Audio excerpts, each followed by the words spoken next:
Hey Deb, thank you for sharing this poem with me. And good for you. I have to remember that, funerals are not really for the dead person. They're dead. They don't know if there's a funeral or not.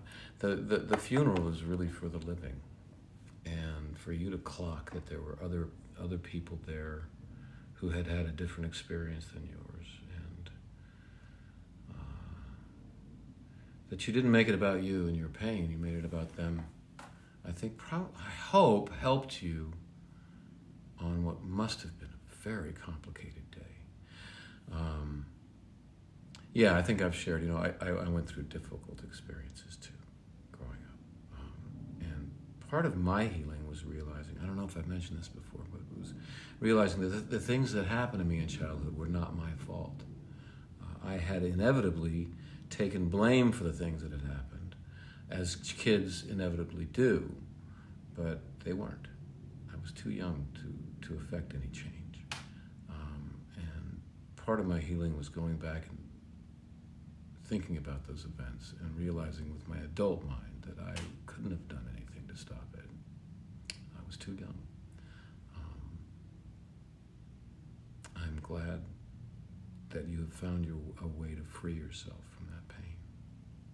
Because you're a really cool, intelligent, sensitive, loving person. I can tell by your writing. And here is respect and dignity. I behaved with respect and dignity at his funeral. I shed just a few tears at appropriate moments, and I performed the graveside reading in a calm and steady voice. There were people who needed me to be strong for them, siblings, nieces and nephews, my own children. There were people who loved him, who would miss him.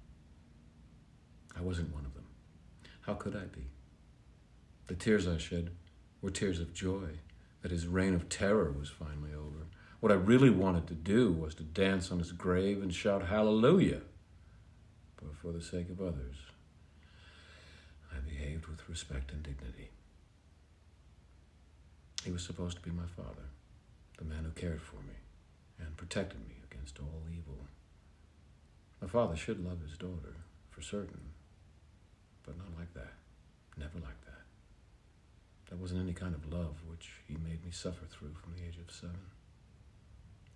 But despite what he put me through for all those years, I have finally managed to rise above it, to dig deep through the devastating pain, and to find within myself my own respect and dignity. Good for you. Yeah, I have to give it to myself, because I wasn't given it in childhood really that successfully. I have to love myself and find my own dignity. I'm glad you found yours.